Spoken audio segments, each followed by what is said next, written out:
atau koperasi yang lain juga nggak diperkenankan masuk. Nah, Sarasehan virtual ini akan membicarakan berbagai hal itu terkait bagaimana CU, Credit Union, ini merespon dampak pandemi COVID-19 untuk kemudian kita juga bisa merangkum dalam sebuah rekomendasi yang bisa kita berikan kepada koperasi sekunder ataupun koperasi Indo ataupun kepada pemerintah dalam hal ini Kementerian Koperasi dan UKM. Kita hadirkan di tengah-tengah kita ada Pak Agus Santoso, beliau staf khusus Menteri Koperasi yang nanti juga bisa membantu untuk menjelaskan apa saja kebijakan pemerintah dan menyerap aspirasi dari teman-teman gerakan Credit Union. Nah, awal-awal kita akan mulai dengan presentasi dari panelis-panelis yang kami pilih beberapa dari mewakili dari beberapa kota, kemudian provinsi di Indonesia. Baru nanti setelah itu ada sesi panel dari Pak Endi dan Pak Agus. Awal saya persilakan kepada Pak Jolong untuk memulai paparannya. Monggo Pak Jolong. Baik, selamat siang untuk semua. Kedengaran ya Pak Firdaus suara saya. Oke, thank you. Untuk teman-teman sekalian, selamat datang di diskusi kita. Kemudian dari staf khusus Menteri, semoga curhatan kami secara umum dari Credit Union, ya, saya mewakili teman-teman juga mungkin senasib gitu ya, atau mirip kasusnya secara umum di Credit Union, itu bisa menyampaikan aspirasi kita secara umum. Kalaupun ada kekurangan di sana-sini nanti mungkin bisa dilengkapi oleh teman-teman yang lain. Demikian, kita mulai saja. Jadi saya ada buat sedikit presentasi supaya kita bisa melihat kira-kira inilah yang terjadi di daerah kami, gitu ya, di daerah pelayanan kami. Kita sharing sedikit apa yang terjadi di sini dan mungkin ini mirip ya, mirip dengan keadaan di daerah kita. Tapi ini saya mau share apa yang kami lakukan, dampak terutama dulu. Jadi secara umum Credit Union, kalau kita mengacu kepada analisa kesehatannya, ya kita berprinsip kita menggunakan analisis PERS dalam analisa kesehatan kita. Di sana bahwa 70-80% aset kita itu bersumber dari utang, gitu ya. Di DCU, Credit Union, ada simpanan saham, ya, simpanan saham itu modal anggota, kemudian non saham itu utang kita kepada anggota, kemudian ada dana-dana lain dan SHU mungkin di bagian yang merupakan sumber dari aset kita di CU. Kemudian itu tadi dikonversi menjadi aset pada kategori lancar dan investasi tetap dan lain-lain. Nah, yang terjadi selama masa pandemi ini yang kita lihat dan yang saya alami di Credit Union yang saya pimpin, kebetulan saya baru 3 tahun di sini ya, 3 tahun di sini mencoba memperbaiki dari keadaan yang sebelumnya ya, kurang baik menjadi lebih baik, itu harapan kita. Sebenarnya sudah membaik, tetapi karena pandemi ya kita terpaksa harus mundur sedikit. Yang pertama yang kami rasakan di Kopdit CU Serdang Nauli di Kabanjahe di Sumatera Utara, ya Kabanjahe itu dekat Gunung Sinabung. Daerah kami ini adalah daerah pertanian, secara mayoritas anggota kami adalah petani. Petani dulu dikenal jeruk, tapi sekarang sudah beralih ke kopi dan tanaman keras lain. Kemudian sayuran, buah-buahan itu yang jadi komoditi utama di daerah kami. Jadi persentase anggota di Serdang Nauli itu sekitar 80%-nya adalah petani. Yang pertama yang kami rasakan adalah bahwa NPL kami meningkat. Ya, NPL kami meningkat, non-performing loan, kredit bermasalahnya meningkat.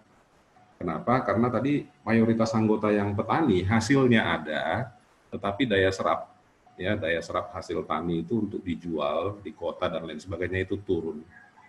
Ya, jadi kenapa turun? Karena memang hotel-hotel, kafe dan lain segala macam yang biasa menyerap hasilnya itu ditutup. ya ditutup atau tidak beraktivitas. Kemudian masyarakat juga sekarang mulai berhemat, ya mengkonsumsi apa adanya yang mereka butuhkan. Nah, kelompok lain juga terdampak, ya. Jadi pedagang non kebutuhan umum seperti non kebutuhan pokok, pedagang pakaian, kosmetik, alat rumah tangga, itu memang minatnya turun, pembeliannya transaksinya, omsetnya turun. Gitu.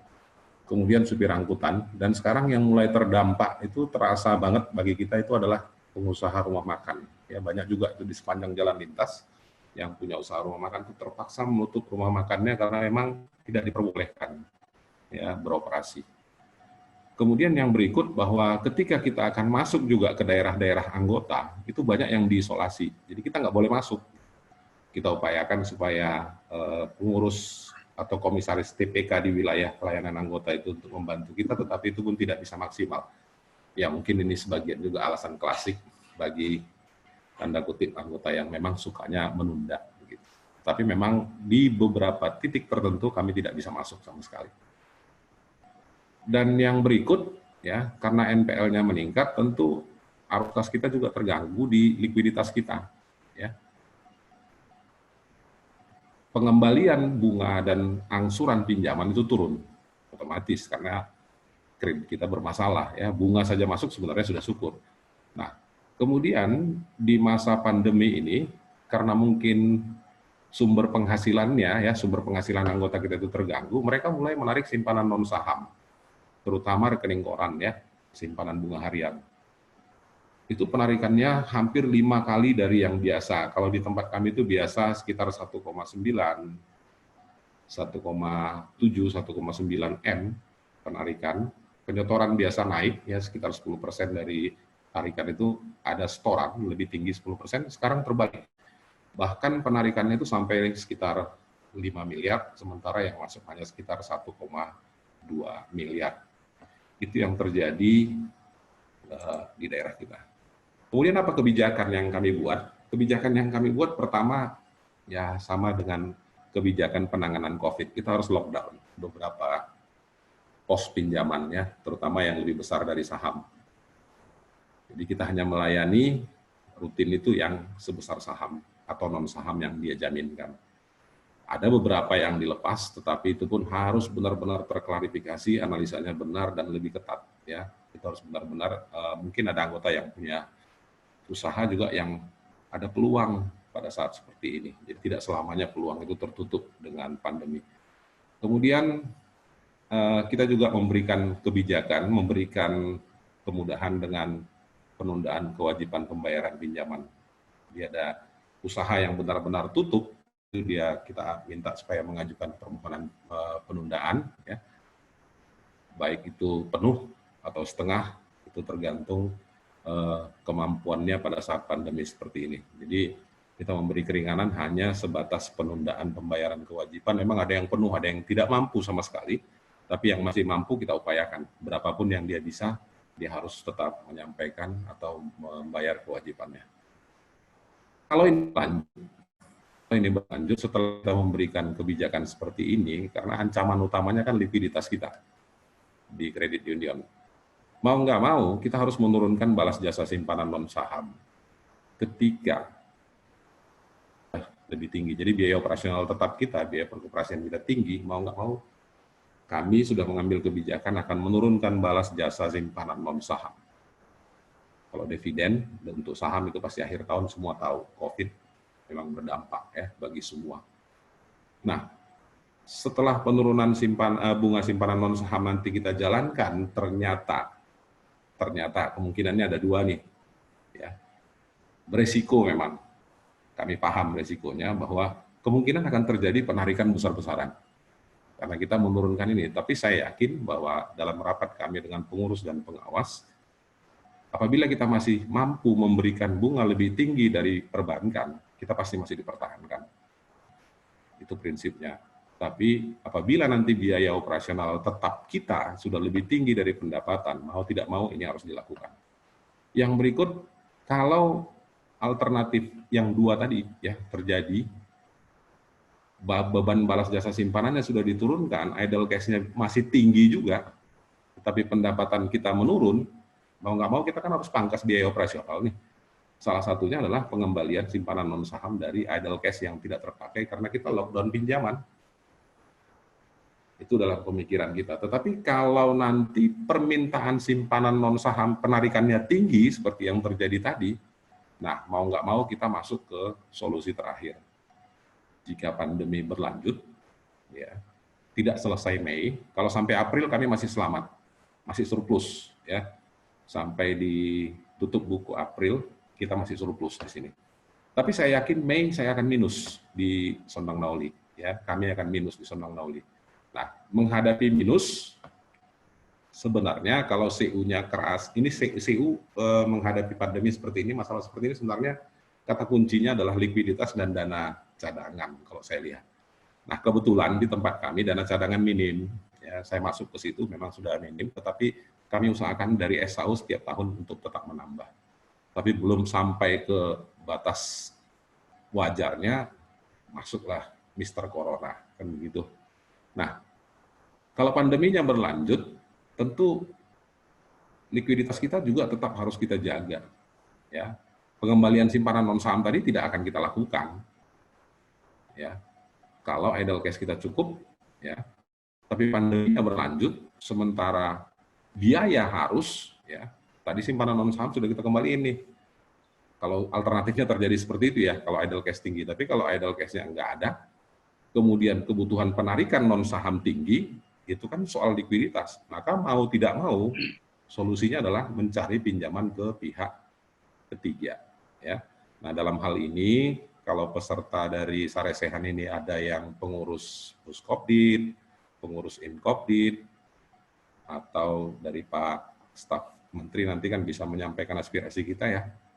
Kami mohon supaya Puskopdit dan Inkopdit itu bisa memberikan solusi untuk kita primer-primer ini ya. Itu harapan kami. Ya, permintaannya sih kalau bisa bunga pinjaman. Kami bentuknya pinjaman ya, bukan dana hibah. Kalau bisa hibah bagus ya, tapi di CU itu swadayanya nanti nggak terpenuhi. Harapan kami diberi pinjaman suntikan ya, suntikan dana yang bunganya lebih rendah dari simpanan non saham tadi. Jadi kisaran bunga simpanan non saham di kita itu antara 0,5 sampai 0,7 per bulan. 0,5 sampai 0,7. Jadi kalau kita memberikan atau LPDP, Inkopdit atau Puskopdit tergerak hatinya, berikanlah kami bunga pinjaman yang lebih rendah dari situ. Karena kalau tidak, kami tetap mempertahankan non saham. Sementara non saham itu kan bebannya sama, begitu. Jadi harapan saya ke staf Pak Menteri kalau bisa 0% Pak, begitu. Terus jangka waktunya 5 tahun. Kemudian apa yang harus kami lakukan pasca pandemi, gitu ya? Itu rambutan, Mas, benar rambutan, bukan corona. Kita pasti normalisasi kembali. Ya, kebijakan kita pada saat pandemi ini kita normalisasi kembali, kemudian kembalikan tadi pinjaman atau kewajiban kita kepada pihak ketiga, diangsur begitu. Kemudian dana cadangan kita harus kita perkuat lagi, belajar dari pandemi ini, kata kuncinya sebenarnya di sini, ya dana cadangan kita, tetapi dana cadangan itu harus ditempatkan di pihak ketiga, jangan di CU-nya. Kenapa? Karena kalau di CU-nya, di lembaganya itu dananya malah dipinjamkan. Jadi ketika terjadi seperti ini, wah itu nggak mungkin digunakan gitu ya. Jadi dari kami, pemikiran kami, dana cadangan akan kami tingkatkan dan itu ditempatkan di pihak ketiga, di bank atau lembaga lain yang kapan saja kita butuh bisa kita tarik. Saya rasa demikian dari kita sharingnya Pak ini Firdaus. Beberapa hal kita sudah dengar, ya, sudah catat juga itu presentasi dari Pak Jolong. CU Sondang Nauli itu di Medan ya? Kapan Jahe, Pak? Kapan Jahe itu mana, Pak? Sumatera? Ya, masih Sumatera. Sumatera Utara. Oke. Selanjutnya kita geser sedikit ya. Meskipun nanti kita punya Sumatera lagi nih. Kita lewati dulu Sumatera yang satu. Kita ke Kalimantan. Pak Pujiono, CU Bima dari Kalimantan ini. Silakan Pak Pujiono untuk bisa menyampaikan paparannya. Baik, terima kasih. Selamat siang untuk kita semua. Selamat siang. pada kesempatan ini saya akan mencoba untuk menjelaskan bagaimana kondisi CU di Kalimantan karena pandemi COVID-19 ini. Maka oleh sebab itu kami akan sampaikan PPT-nya sehingga nanti teman-teman bisa melihat bersama-sama. Kami coba persiapkan. Yang pertama, dampak pandemi COVID-19 terhadap CU Bima. Kalau kita lihat bahwa yang pertama jelas anggota CU Bima itu 80% itu sangat bergantung kepada komoditi-komoditi yang ada di Kalimantan Barat, utamanya karet, kemudian lada, dan juga terganggu sawit, hasil sawit. Nah, yang paling sangat terdampak itu adalah para petani yang menyandarkan penghasilannya pada komoditi karet dan lada. Ini yang kami rasakan. Karena sampai saat ini memang karena kondisi yang belum membaik ini sangat besar dampaknya terhadap harga kedua komoditi itu.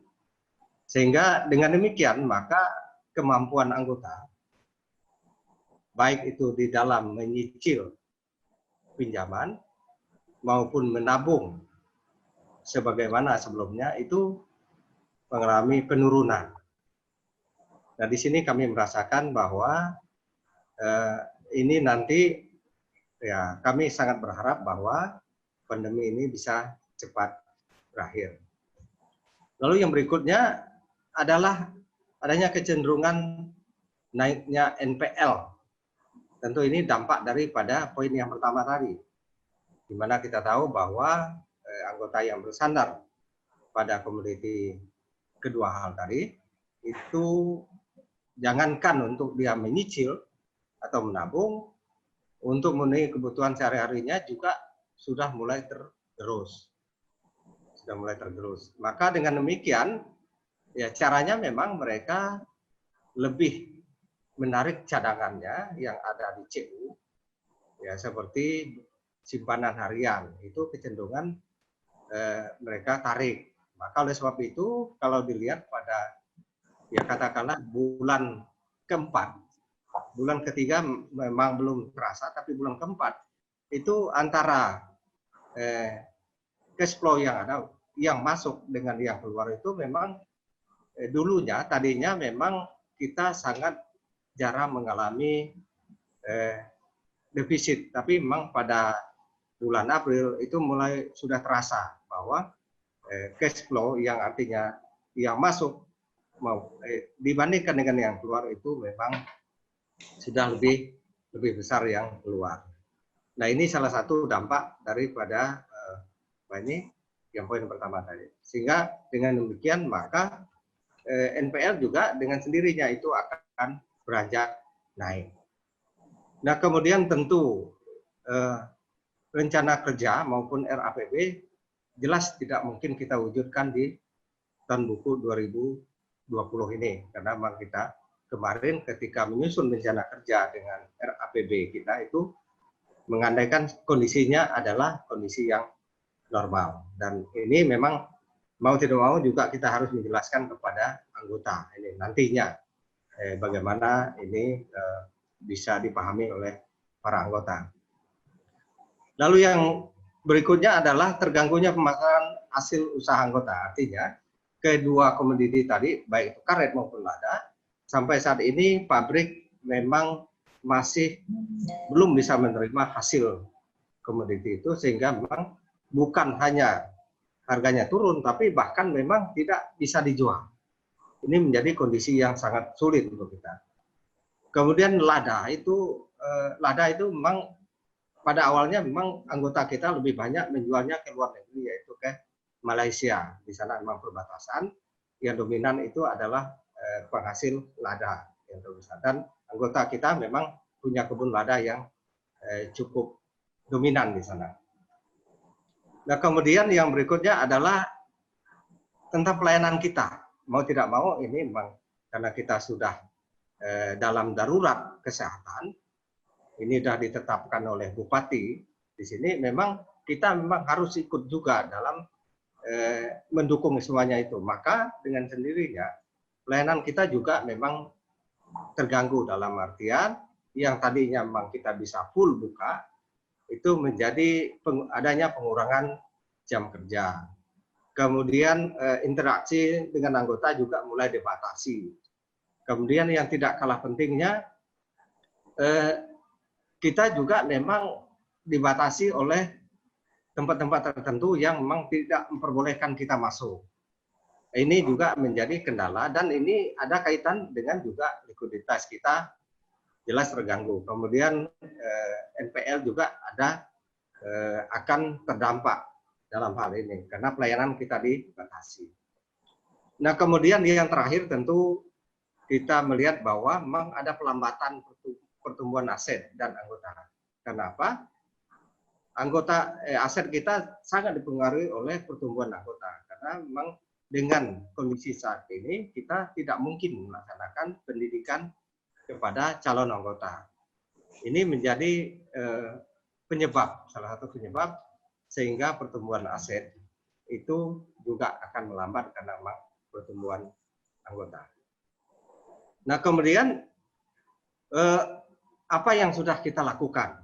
Tentu bahwa dalam situasi demikian kita memang harus mau tidak mau melihat beberapa hal yang harus kita tinjau kembali. Yang pertama itu menurunkan suku bunga simpanan.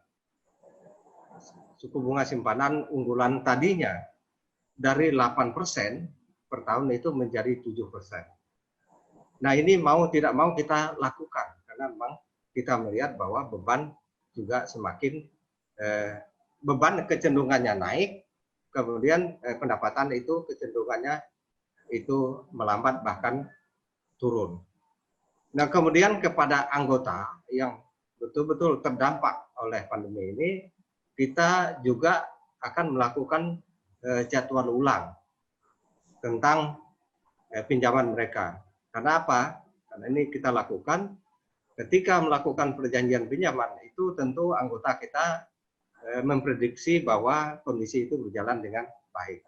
Nah, ketika ini terjadi maka mau tidak mau kita harus menyesuaikan semuanya itu. Nah, kemudian kita juga dalam kondisi saat ini karena tadi sudah dibatasi ruang pelayanan, kemudian interaksi dengan anggota, maka mau tidak mau kita memang memaksimalkan teknologi informasi yang kita miliki pada saat ini. Dan ini kami merasakan bahwa ini sangat membantu bagaimana teknologi informasi ini untuk kita melayani anggota. Di sisi lain kita memang harus membatasi ruang gerak kita, tapi memang pelayanan kita juga tetap kita jaga sehingga memang tetap pelayanan kepada anggota tidak terganggu karena situasi ini.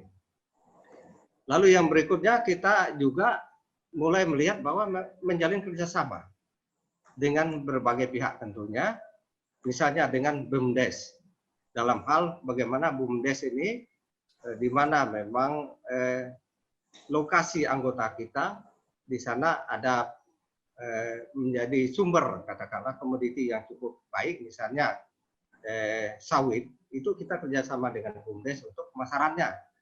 Sehingga memang anggota kita yang tadinya mungkin kesulitan, baik itu dalam harga yang bersaing maupun dalam memasarkan produk mereka.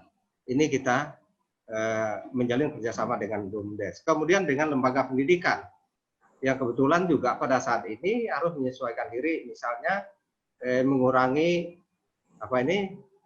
jarak dan seterusnya. Kemudian orang tua, misalnya orang tua yang tadinya jauh dari kota, ini mereka bisa terbantu dengan teknologi informasi kita. Ini kita melakukan kerjasama dengan dunia lembaga pendidikan. Sehingga ini semuanya ini menjadi sumber likuiditas untuk kita, yang tadinya mungkin semua bergantung dan sangat bergantung dari anggota yang menyetor dan anggota yang menyicil. Nah, ini diharapkan bahwa memang kita masih punya cadangan untuk menjaga likuiditas. Mungkin Nah, kemudian meninjau kembali kebijakan kemudian waktu dan sistem pelayanan kepada anggota, karena ini mau tidak mau manajemen kita juga harus kita jaga supaya juga jangan sampai mereka tertular oleh pandemi ini. Maka oleh sebab itu ini juga kita jaga bagaimana memang mereka tidak berinteraksi langsung dengan anggota sehingga memang mereka tetap terjaga kesehatannya. Maka sistem juga kita coba sesuaikan sehingga dengan demikian manajemen kita bisa tetap melayani dengan baik. Nah, kemudian juga kita ambil bagian dengan pemerintah daerah, bagaimana ikut memutus mata rantai penyebaran wabah ini. Walaupun mungkin kalau dihitung ya nilainya tidak seberapa, tapi memang kita ingin tunjukkan bahwa kita juga peduli.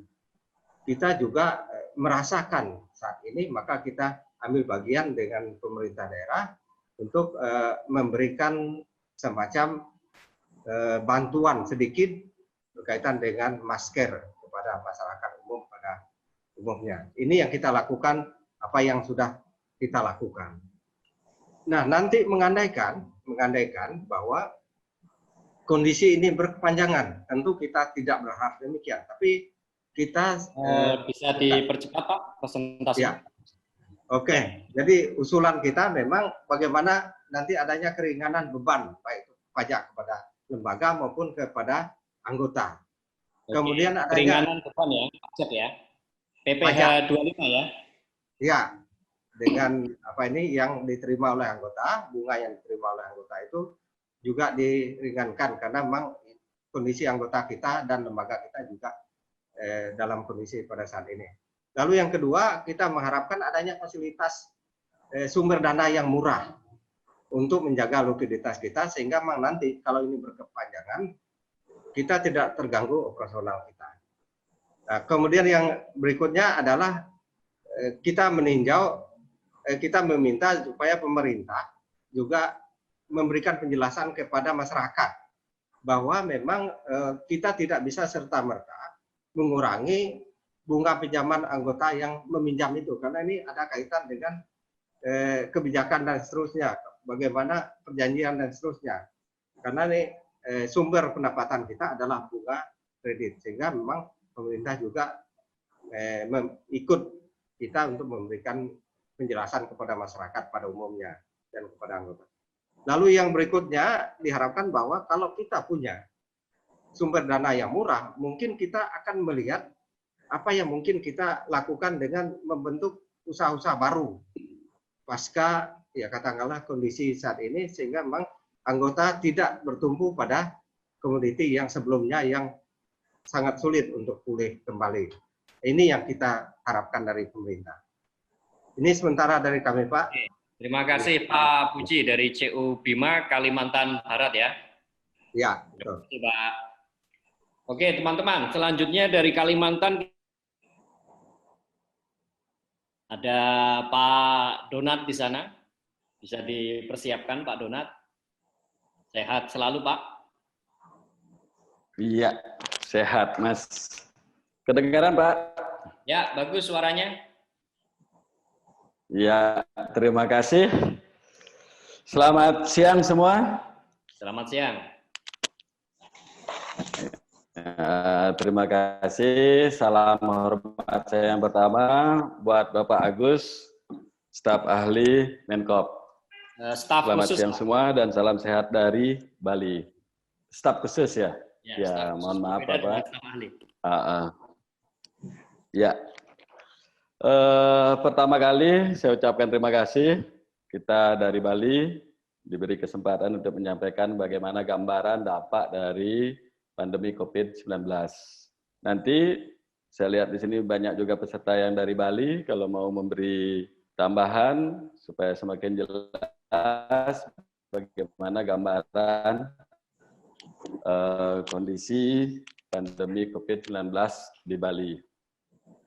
Hidup dari pariwisata itu sangat berdampak untuk kita di Bali. Kita hanya bertumpu di jasa. Itu yang membuat permasalahan semakin menjadi kompleks. Nah, saya dari TEB. Donat pakai PowerPoint apa enggak ya? Mungkin bisa dipresentasikan kalau ada PowerPoint. Udah sekarang, ya. Udah. Masuk ya? Iya.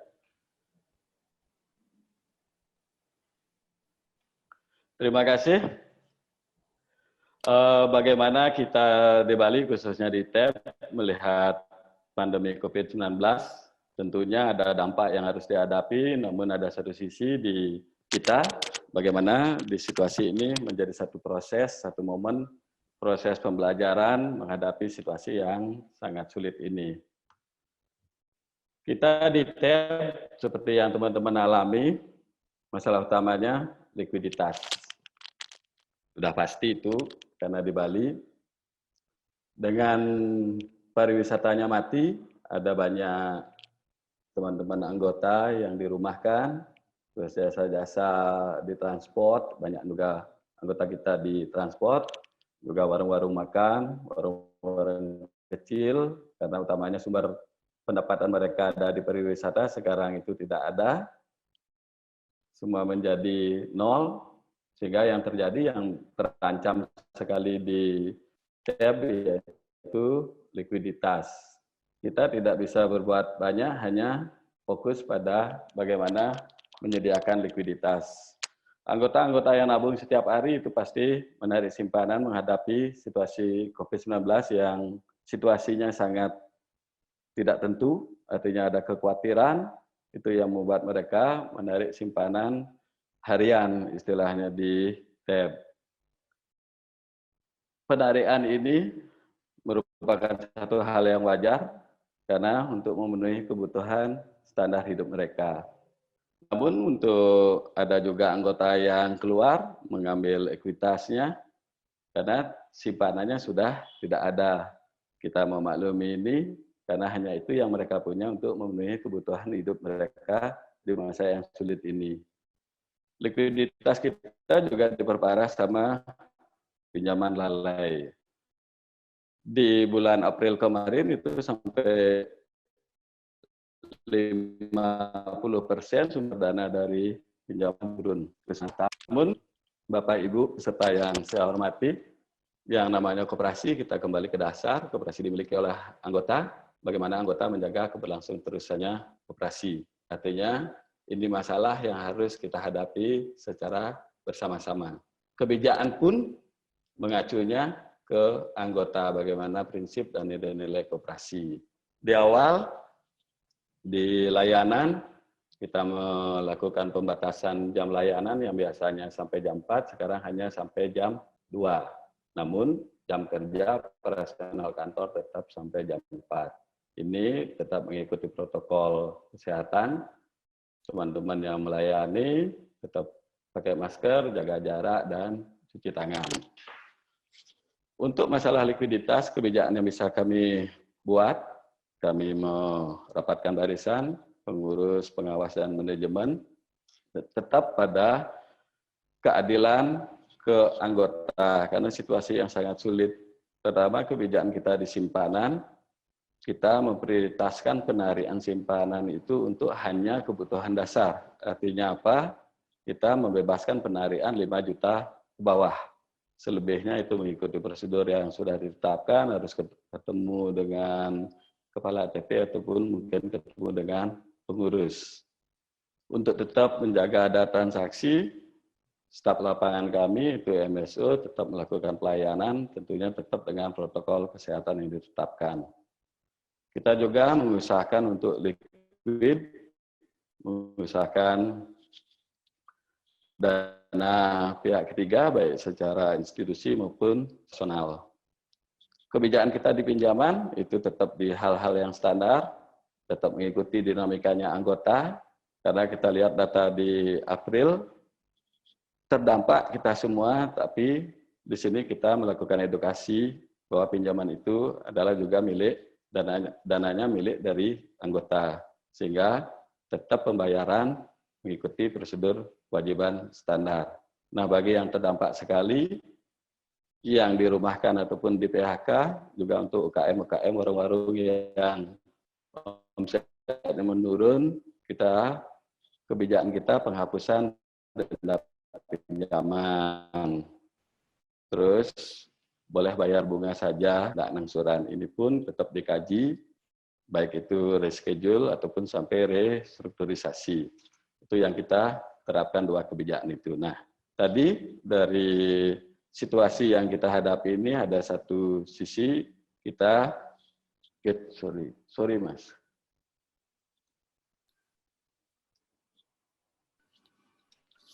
Kita memanfaatkan waktu menjadi satu proses bagaimana kita harus berkoordinasi, mengevaluasi, menentukan langkah, juga menyusun strategi di dalam menghadapi situasi ini, sekaligus bagaimana kita menyiapkan diri untuk gerak ke depan menghadapi situasi yang kita akan pasti kapan berakhir, ataupun nanti seandainya kita bersyukur situasi ini pulih. Sisa waktu di jam layanan yang hanya sampai jam 2, kita melaksanakan diklat-diklat dengan pegawai, bagaimana benar-benar mereka melakukan pendampingan untuk tahu anggota, bagaimana mereka meningkatkan kualitas diri di dalam pelayanan ke anggota. Secara umum, kita di pengurus lalu juga mengevaluasi setiap dinamika yang terjadi, sehingga apa yang akan kita buat ke depan. Di tab kita punya 4 pilar layanan. Di sini kita ada satu layanan yang pas sekali dengan situasi seperti ini, yaitu layanan usaha anggota. Itu ada satu divisi namanya layanan pengembangan usaha anggota, itu yang kami bangun. Karena di awal COVID ini transaksi hampir nol. Sehingga di situ kami pengurus pengawas dan manajemen bagaimana menghubungkan antara anggota yang butuh gabung di produksi, misalnya daerah utara itu butuh gul, Pancasari, itu ada sayur, sedangkan daerah kota dia butuh sayur, itu yang mau kami ketemukan dengan membangun jaringan usaha. Nah, inti kesiapan itu bagaimana kita membangun solidaritas, ketangguhan menghadapi situasi, kesiapan kita bergerak menuju ke depan saat situasi sudah pulih. Mungkin itu hanya sekilas gambaran bagaimana kita di Bali, Bapak Ibu peserta. Selebihnya, kalau ada teman-teman yang mau menambahkan untuk memberi gambaran yang jelas bagaimana kondisi di Bali, saya persilahkan. Demikian, terima kasih. Terima kasih Pak Donat atas paparannya. Ya, Bali terpuruk ya karena pariwisata ini off semua ya. Itu. Selanjutnya kita langsung geser ke Sumatera lagi. Pak Effendi Damane dari CU Harapan Kita. Silakan Pak Damane untuk bisa memaparkan.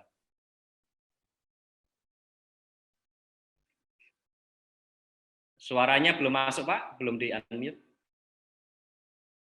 Tombol kiri, Pak. Pojok kiri bawah. Yes.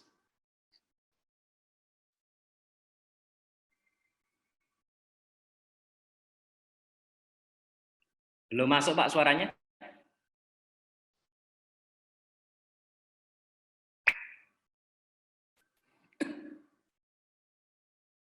Itu masih di mute. Oke, coba tes.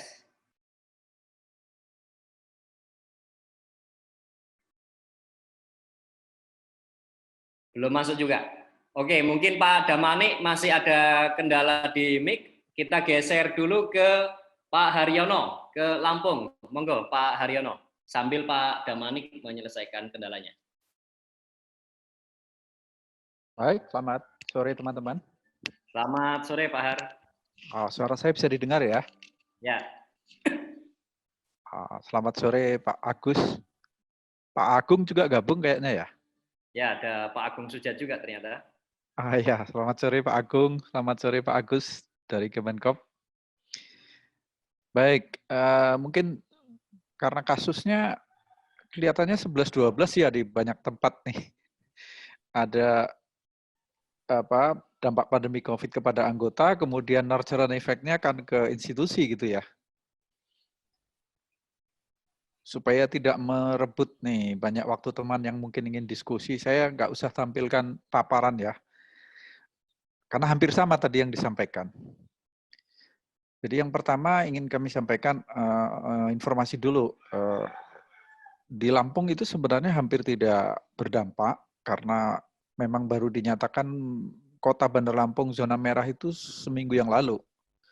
Jadi sebelumnya aktivitas seperti biasa. Hanya ada social distancing, kemudian ada physical distancing, itu saja. Sampai dengan bulan Maret, itu laporan yang kami terima, itu 3 bulan pertama hampir tidak ada dampak kinerja organisasi, juga tidak ada laporan-laporan dari anggota yang mengalami dampak dari pandemi ini. Kan dampak yang paling krusial kan gagal bayar ya. Lalu dari kondisi itu kita coba juga menyiapkan satu model. Karena sebenarnya di CU itu ada atau tidak ada pandemi, gagal bayar itu sudah bagian dari risk management-nya kan. Jadi pasti sudah ada SOP restructuring, ada SOP rescheduling, kemudian keputusan-keputusan juga biasanya disepakati sesuai dengan prinsip, yaitu dari, oleh, dan untuk anggota.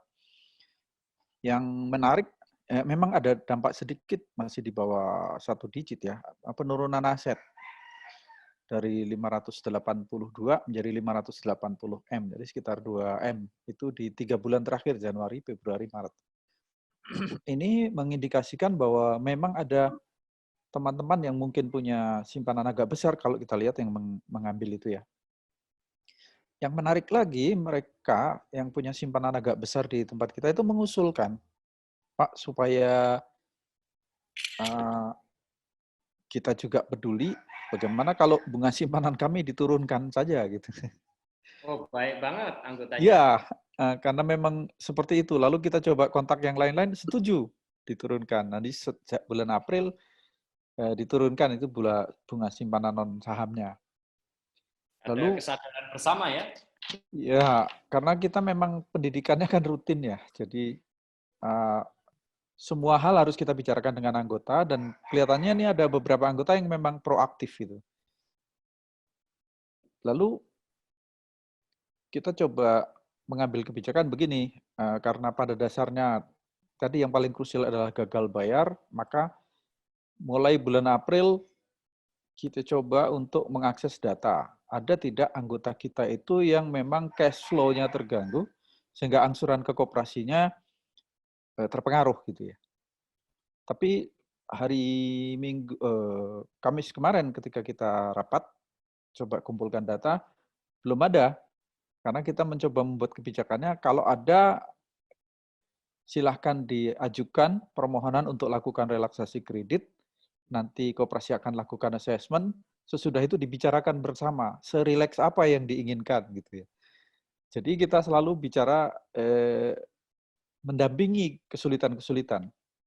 Attitude atau sikap dasar yang kita bangun adalah bagaimana kita mendampingi teman kita yang dalam kesulitan secara faktual. Baru nanti ini kalau butuh perubahan sistem ya kita rubah gitu. Tapi sekarang kita lebih kepada komunikasi yang kita bangun. Silahkan ajukan permohonan, lalu kita lakukan assessment, lalu kita diskusi seperti apa relaksasi yang dibutuhkan, sampai serileks apa, kira-kira seperti itu. Ya. Tapi sampai akhir April kita belum mendapatkan relaksasi. Iya, yang mengajukan relaksasi. 3 bulan terakhir juga baik itu pendapatan, kemudian semua hal itu tercapai 25%. Artinya normal. Ada yang 26 malah. Pendapatan, ya. Pendapatan itu di bawah 25 cuma sedikit, 23%. Jadi ya kita anggap normal itu kan. Sama sekali nggak ada kecuali soal penurunan aset. Yang aneh adalah pertumbuhan anggota di kelompok milenial itu justru naik. Nah, mungkin karena kita sudah menggunakan Sakti-Link, kemudian transaksi-transaksi itu mereka banyak ya kebutuhannya, maka itu menjadi jualan yang laku gitu. Nah ini yang kemarin sampai hari Kamis kita koordinasi, ternyata kita belum menemukan hal yang signifikan untuk masuk ke titik kebijakan yang apa ya, yang radikal gitu ya terkait pandemi ini. Kita akan lihat karena kemarin itu belum ada PSBB, jadi mungkin komunikasi masih lancar, bisnis masih biasa, pasar masih buka biasa. Seperti yang disampaikan Pak Jolong tadi memang ada. Jadi dari anggota kita itu informasinya positif, panen mereka melimpah, lebih bagus dari sebelumnya. Cuma tidak terserap pasar. Karena biasanya mereka ekspor ke Jakarta, Jakarta ditutup. Misalnya buah pisang dan sebagainya itu. Nah itu yang terdampak kemarin, yang kita juga akhirnya belum bisa cari jalan keluar. Bagaimana ini mencarikan buyers untuk para petani. Jadi hasil naik, tetapi cash flow-nya petani nggak bisa naik. Ini yang coba di kelompok-kelompok tani kita kemarin sedang diskusikan gimana mencarikan jalan keluarnya ya. Karena memang komoditasnya kalau di Lampung itu kan khas, seperti pisang, kemudian hal-hal lain yang terkait dengan kebutuhan pokok ya. Jadi karena pembatasan masuk Jakarta, barang yang mestinya fast moving menjadi tidak terserap. Tapi sekali lagi itu juga belum berdampak karena pasar lokal masih menyerap. Walaupun persentasenya tidak setinggi yang di keluar antar pulau ya. Nah ini saya kira yang terjadi di CU kami, CU Mekarsai. Tadi saya lupa memperkenalkan nih Mas Firdaus. CU Mekarsai di Lampung ya. Saya kira itu yang kami sampaikan dulu. Nanti kalau ada hal Oke, terima kasih. Ya, terima kasih. Pak. Alhamdulillah.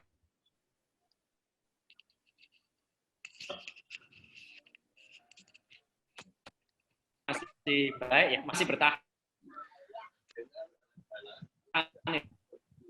Putus-putus nih. Lampung tidak kenapa-napa ya. Tidak nambah-nambah. Belum Pak, bukan tidak Pak. Kita kan masih lihat day by day nih. Halo. Halo. Ya, Pak Damane, ya. Sudah kedengaran? Oke, kedengaran. Iya, ketok wajahku ya. Gak ketok wajahku lho. Aja nggawe wajahku lho. Iya. Enggak ya? Lek iki dipetek muncul wajahku. Oh, ndi iki? Peserta lain mic-nya dimatikan. Suaraku muncul. Aktif, tolong mic-nya dimatikan.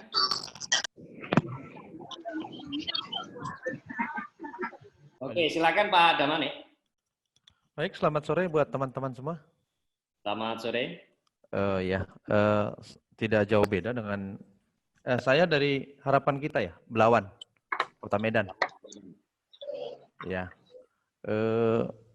sebelumnya saya mau sampaikan struktur anggota kita dulu di Kota Medan supaya teman-teman juga punya gambaran ya. Kalau teman tadi Jolong dari daerah Tanah Karo, mereka punya keanggotaan yang didominasi profesi tertentu. Tetapi kalau kita yang di Medan, kebetulan profesi anggota kita cukup beragam. Sehingga dampak itu untuk dampak COVID ini pasti berdampak, tetapi tidak terlalu besar dibandingkan yang profesi anggota yang dominan di satu koperasi. Menurut saya seperti itu. Sehingga di Belawan itu sejak masa COVID ini, kami melihat untuk pertama likuiditas itu masih belum terpengaruh. Artinya saya melihat jumlah sum, uang masuk dan uang keluar itu masih seimbang. Dan dari volumenya juga tidak jauh berbeda dari sebelum wabah corona ini juga. Jadi belum begitu berdampak. Untuk pendapatan di CU Harapan Kita juga sampai sekarang masih surplus. Tetapi memang kita akui per April ini kita sudah melihat data adanya penurunan.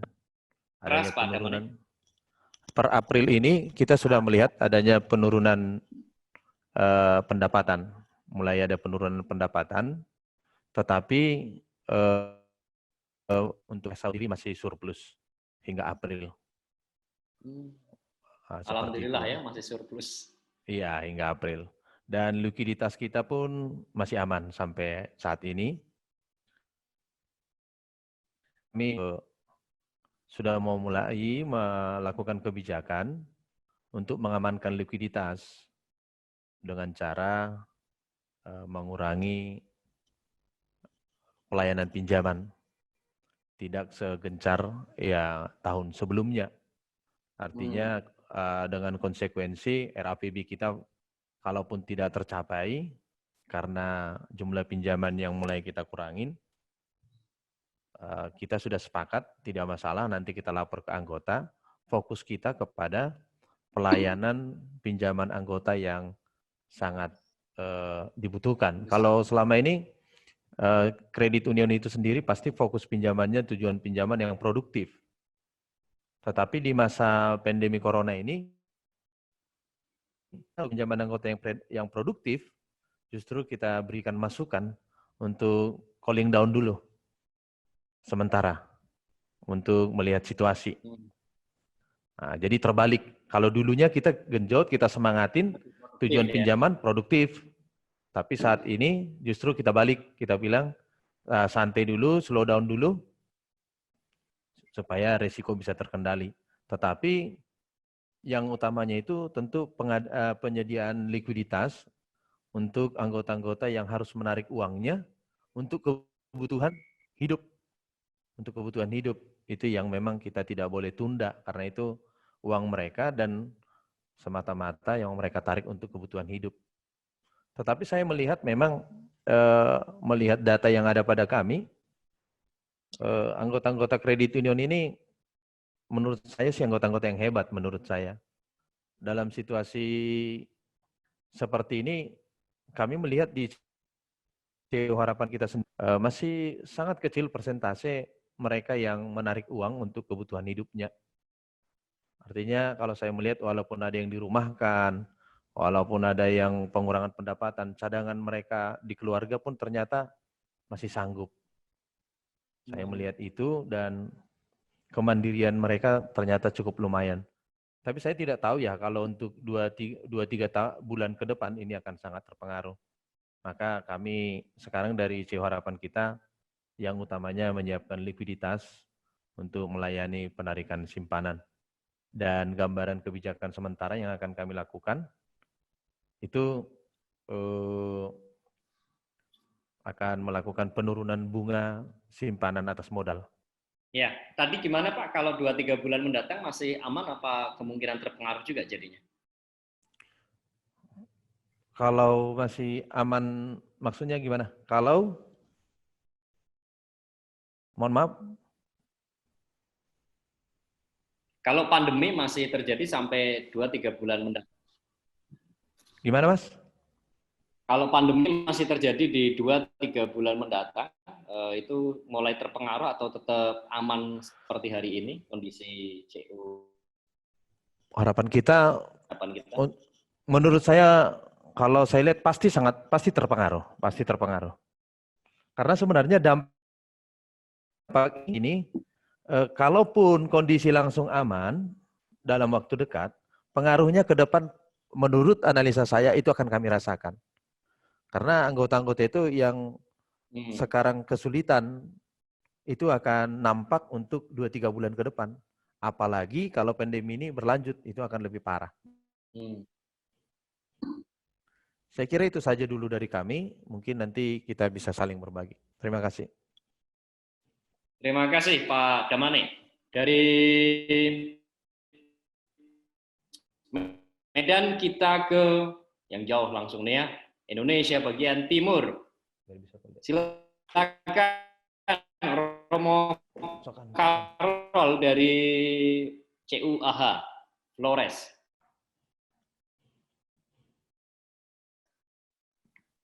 Ambon, Karol.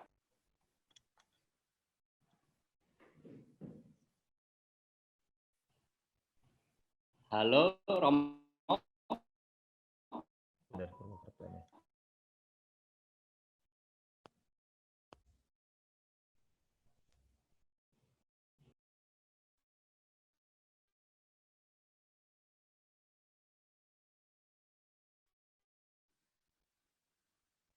Halo, Romo. Oke, mungkin Romo Karol ada kendala ya. Kita ke ini dulu, ke Pak Endi di Bandung. Silakan Pak Endi dari PT SKK. Ini bagaimana ini? Pandemi dan teknologi masih aman apa enggak? Atau kemudian hari ini teknologi justru pesat dari traffic datanya menggunakan Sakti Link. Silakan Pak Endi. Ya, selamat sore semuanya teman-teman. Selamat sore.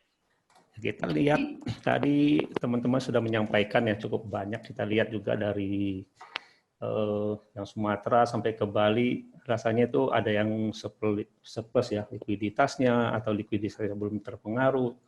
Tapi kalau kita lihat secara global di Indonesia saja mungkin hanya terfokus di Pulau Jawa kelihatannya. Jadi seperti di Lampung belum terlalu terpengaruh. Nah, kalau kita lihat dari sisi teknologi, terutama karena kami juga menyediakan teknologi Sakti ini ya kepada teman-teman yang sudah menggunakan aplikasi, saya pikir kalau kita bisa mengumpulkan datanya mereka, mungkin kita bisa lihat lebih rinci gitu. Nah, kalau lihat dari data transaksi yang terjadi melalui aplikasi dashboard di kita, seperti transfer uang dan sebagainya itu dua bulan terakhir ini cukup melonjak ya. Artinya transaksi online itu dilakukan oleh anggota-anggota koperasi secara langsung. Mungkin mereka tidak langsung datang ke koperasi yang bersangkutan, ya tidak datang ke CU, tapi melakukan transaksi itu dari aplikasi. Kita melihat bahwa terutama dari CU-CU yang besar, yang mungkin saat ini yang terutama di Sumatera yang belum terlalu pengaruh, kalau melihat dampaknya ke depan, ya tentunya tadi disampaikan oleh Pak Damanik, pasti mereka akan terpengaruh juga, karena efeknya ini kan mulai dari Jawa, dari Pulau Jawa ya. Nah, itu akan menyebar. Begitu juga saya pikir yang teman-teman di Indonesia Timur yang saat ini belum terlalu pengaruh, tapi ke depan juga akan terpengaruh. Nah, kalau dari sisi teknologi digital yang sudah kita delivery ya sampai saat ini, kita boleh mengusulkan beberapa hal sebenarnya. Terutama bagaimana kita mengelola likuiditas. Nah, likuiditas itu tentunya kalau melalui teknologi, kita bisa lebih transparan gitu ya, melihat bagaimana porsi penarikan, porsi kredit yang NPL dan sebagainya. Jadi kalau secara teknologi digital benar-benar kita terapkan di CU kita, data akan lebih cepat kita dapatkan. Nah, kalau melihat kondisi saat ini, saya coba bagikan presentasi saya.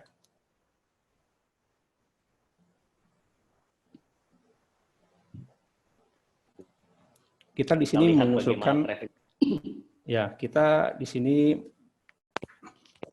ada beberapa strategi ya yang kita sebut yang dapat kita terapkan. Pertama itu kerjasama. Jadi kerjasama antar koperasi itu khususnya dalam keuangan digital itu kita harus ada mediator. Tadi mungkin peran push atau peran Incopdit ya tadi disampaikan juga kurang begitu berperan. Tapi saya pikir kita perlu nanti ada semacam mediator yang tentunya mengelola apa namanya rekening pooling ya. Rekening pool itu semacam cash management, bisa mengelola yang namanya likuiditas antar CU dan semuanya transparan. Jadi pinjaman antar CU, silang pinjam dan sebagainya itu kita bisa terapkan. Jadi kerjasama itu kalau melalui teknologi yang saat ini kalau di delivery oleh PT SKK ini, saya pikir teman-teman yang tergabung sebagai peserta sistem transfer uang dan sebagainya bisa memanfaatkan ini nanti. Kemudian bagaimanapun juga kita harus beradaptasi. seperti tadi 2-3 bulan ke depan kalau kita kena dampak, ya CU kita kena dampak, ya tentunya kita harus bisa menyediakan sistem keuangan digital. Ya, anggota juga mau nggak mau ya dipaksa untuk belajar. Nah, dari fasilitas online yang disediakan oleh CU kita, tadinya misalkan pelatihan pelatihan dasar dan sebagainya yang tadinya harus tatap muka, kita bisa menyediakan dengan fasilitas online tadi misalnya melalui YouTube dan sebagainya. Terus yang ketiga itu mungkin kita 2-3 bulan ke depan tuh sudah harus munculin produk baru yang tadinya mungkin konvensional ya pinjaman kita. Jadi mungkin kita bisa usulkan sistemnya nanti berdasarkan sistem berlangganan atau subscription dan fee base. Itu produk baru, hal-hal yang mungkin dapat kita terapkan seperti itu. Yang tadinya kalau konvensional kita hanya berharap pada bunga pinjaman, nah saat ini mungkin kita sudah beralih ke sistem yang benar-benar mendapatkan fee itu dari transaksi yang terjadi antar anggota, anggota dengan CU dan seterusnya ya. Kira-kira ada 3 strategi ini yang mungkin saya pikir dengan penerapan teknologi digital ke depan bagi CU-CU yang sudah menggunakan teknologi yang kita delivery, ya ini bisa kita adopsi ke dalam sistem kita. Ya kira-kira seperti itu, Mas Firdaus. Oke, terima kasih. Ini teknologi bisa langsung mengenabler ya, mau pandemi 3 bulan mendatang, beberapa langkah ini bisa dikerjakan secara teknologis ya. Infrastruktur artinya siap ya, secara infrastruktur bisa dilakukan oleh. Betul, infrastruktur kita memang kita harus siapkan bagaimanapun juga di CU kita ya, kita harus siap. Contohnya seperti ini ya, ada NPL di CU1, di CU2 dan sebagainya, itu mungkin saja dilakukan maksudnya dari anggota yang sama itu. Yang tidak bisa membayar itu bisa jadi dari satu anggota yang sama karena dia tercatat sebagai anggota di beberapa CU. Sehingga itu memperparah kondisi. Jadi saya pikir ada satu lembaga mediator nanti yang memang kita harus bentuk. Untuk SID koperasi juga ya, itu ya. Betul, itu untuk pinjamannya untuk dan sebagainya. Saat ini seperti yang dikelola oleh kita sendiri di teman-teman yang menjadi peserta dalam sistem transfer uang ataupun untuk pembelanjaan produk digital, itu tiap bulan kita mengelola sekitar 3-4 M, walaupun itu masih kecil ya, 3-4 M baru 1 tahun ini, tapi saya pikir ke depan itu mungkin bisa lebih besar dari itu. Jadi kalau kita persiapkan dari sekarang, nah itu akan ada uang yang kita sebut tuh uang tidur sebenarnya. Karena itu kan harus kita manage ya. Jadi kalau kami dari sisi teknologi kan hanya mengatur teknologinya, tapi uang tidur itu harus dimanfaatkan sebenarnya supaya lebih hidup. Ya, kira-kira seperti itu. Oke, terima kasih Pak Endi atas beberapa solusi alternatifnya untuk pandemi ini secara teknologi. Oke, terus yang terakhir, semoga Romo Karol sudah bisa gabung. Halo Romo.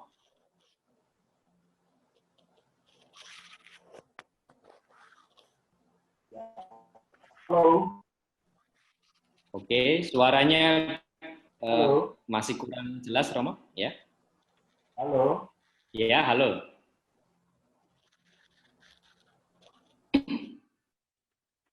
Halo.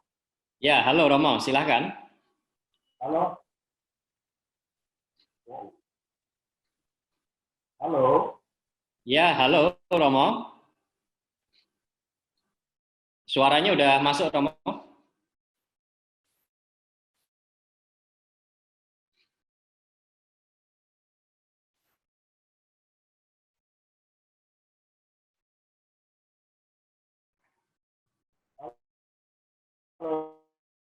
Halo Romo Karol. Kemarin kayaknya aman pas kita tes. Ini kenapa berbeda ya? Halo. Halo.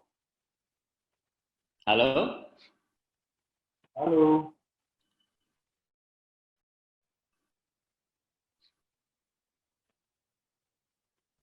Halo. Ya, halo Romo, silakan.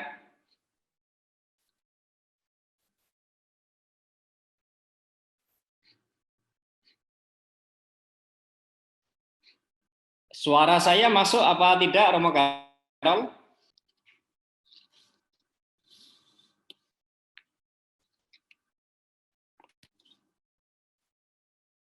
Oke, kalau ya.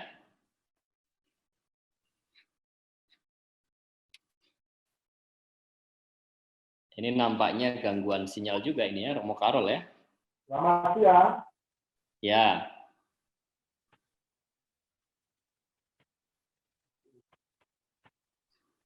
Oke, nampaknya kita skip dulu, Romo.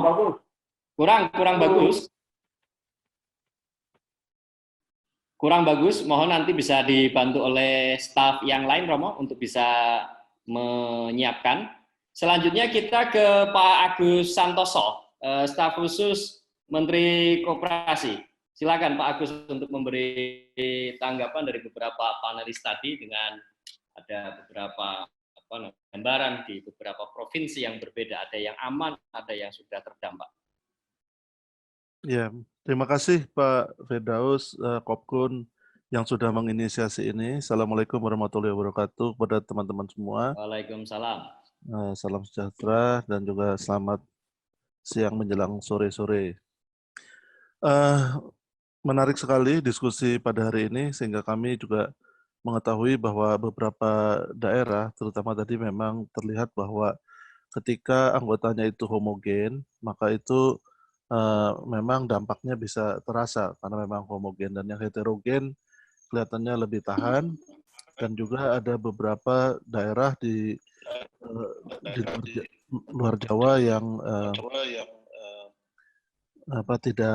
belum terkena dampak secara signifikan ya. Beberapa hal yang saya catat untuk langsung kepada beberapa solusi-solusi ya. Pertama, untuk tadi kesulitan teman-teman di lapangan memasuki daerah PSBB. Untuk koperasi tingkat nasional, Kementerian Koperasi mengeluarkan surat yang bisa digunakan oleh teman-teman koperasi untuk tetap melakukan pelayanan ke daerah-daerah sehingga bisa bekerja sama dengan pemerintah daerah setempat. Nah, dalam hal ini untuk teman-teman yang berada di daerah,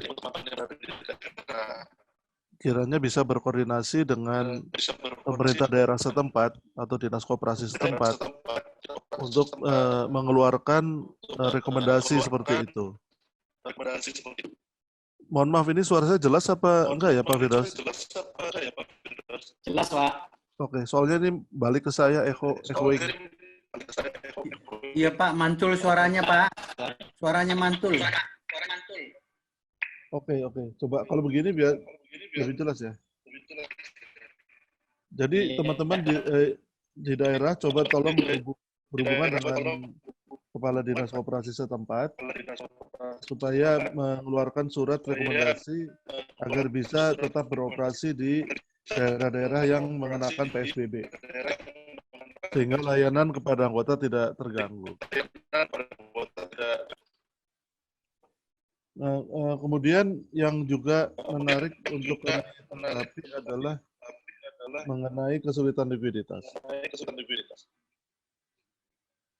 LPDB mempunyai tugas untuk antara lain memperkuat penguatan permodalan.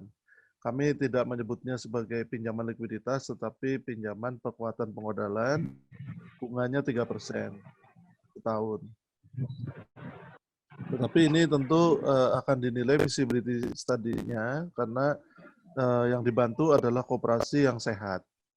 Jadi yang sebelum kena dampak COVID itu sehat, itu persyaratannya satu.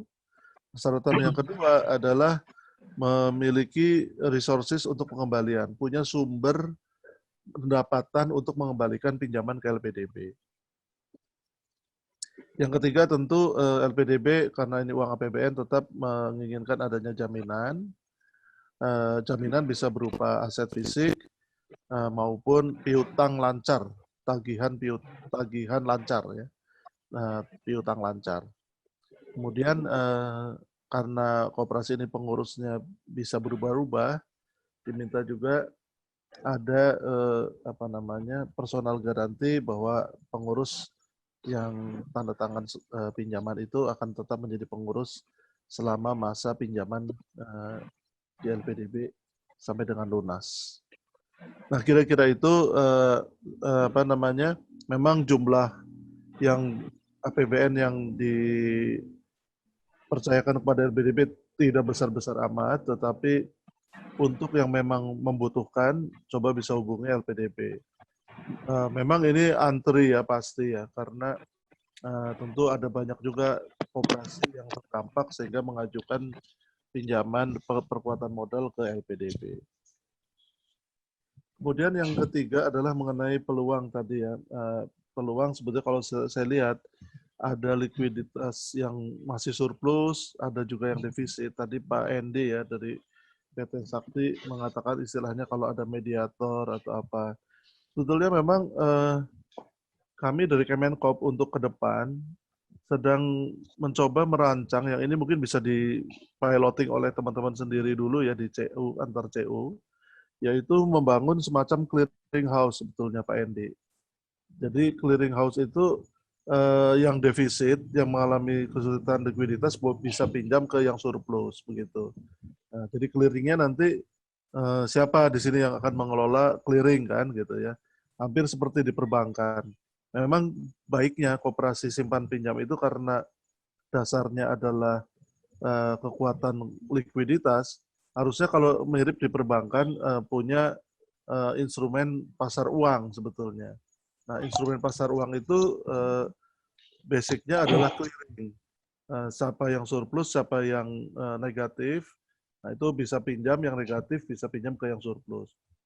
Bahkan ke depan, kami sedang merancang-rancang untuk penguatan likuiditas ini ke depan LPDB kami ingin bisa juga ditugasi untuk menjadi pasar obligasi bagi koperasi.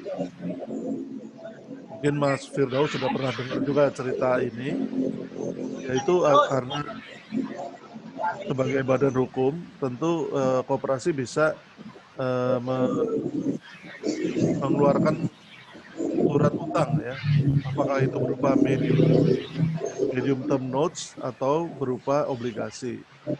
Nah, namun demikian kan MTN maupun obligasi ini perlu di-rating.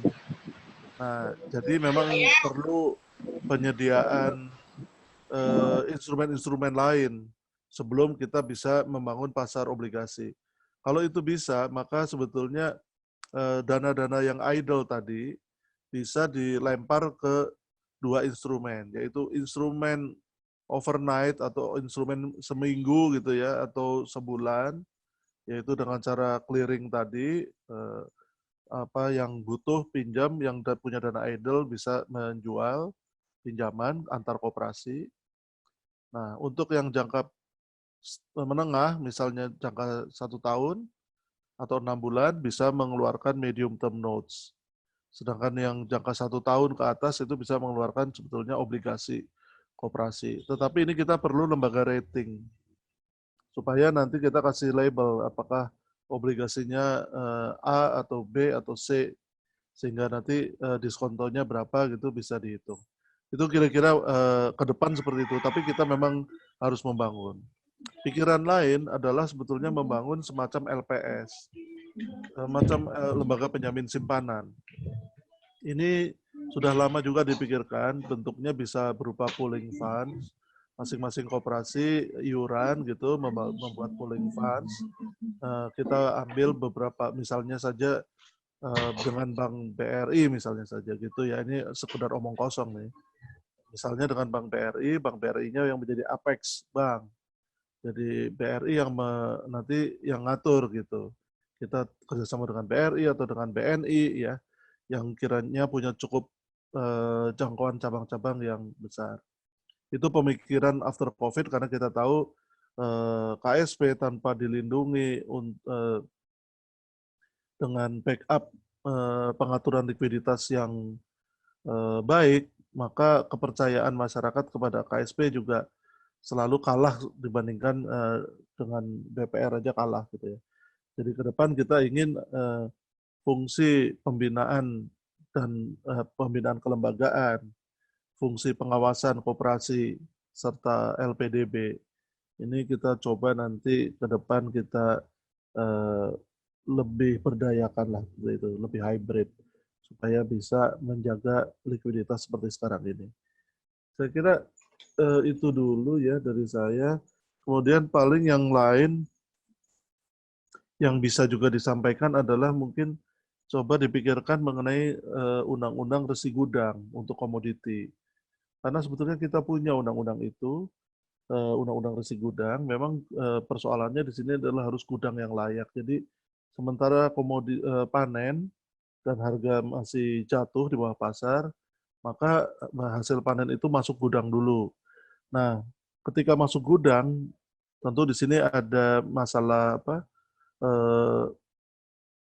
kelayakan komoditi ya, misalnya katakanlah kopi mungkin bisa bertahan lama, tetapi jagung, kacang tanah, gabah mungkin bisa 1 tahun.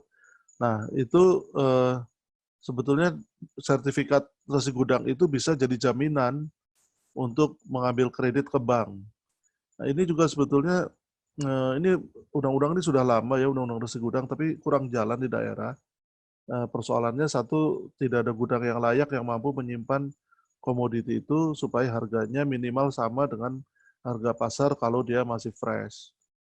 Nah, padahal dengan menggunakan undang-undang resi gudang, sebetulnya bisa petani itu bisa menjaminkan resi gudangnya itu untuk kebutuhan hari-hari. Sedangkan komoditinya itu dijual pada saat harga komoditi itu naik, seperti itu. Kemudian satu lagi adalah mengenai sebagai contoh kerjasama di pusat di Smesco itu adalah kerjasama dengan 9 BUMN pangan. Jadi untuk kebutuhan pokok seperti beras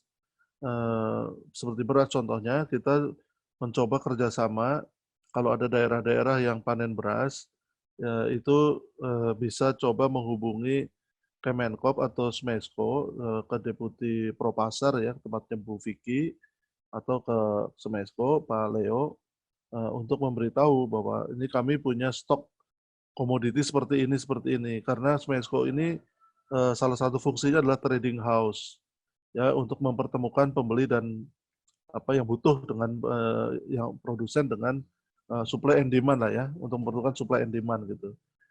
Jadi kalau memang ada stok jumlah besar, mohon kiranya bisa coba kontak ke Smesco atau ke Deputi Propasar. Nanti teman-teman mencoba untuk menghubung-hubungkan. Seperti kemarin kalau saya tidak salah di Lampung sudah dicoba ya, dari Lampung dihubungkan dengan yang sedang butuh beras. Itu dulu sebagai bahan diskusi. Yang lain kami mencatat, tentu nanti kami akan laporkan kepada Pak Menteri. Terima kasih teman-teman. Silakan Pak Firdaus lanjut. Sekalian itu ada satu pertanyaan tadi terkait dengan pajak, Pak. Oh ya. Kalau pajak itu coba browsing ya, teman-teman mohon browsing di internet atau masuk ke webnya Kemenkop. Di situ semua informasi yang terkait pajak ya, aturan pajak itu sudah dibebaskan ya kalau pajak itu. Jadi coba cek di websitenya Kemenkop mengenai pembebasan pajak, mengenai pembebasan tarif listrik 450, kemudian mengenai subsidi bunga ya. Coba aja dicek itu di website Kemenkop itu sudah lengkap semua. Tinggal cari aja itu. Apa yang ditanya langsung googling situ. Kalau males googling bisa juga ke call center, tapi call center kan kadang-kadang suka masuknya rebutan ya. Lebih baik coba googling mengenai pajak itu semua lengkap. Terima kasih. Oke, terima kasih Pak Agus.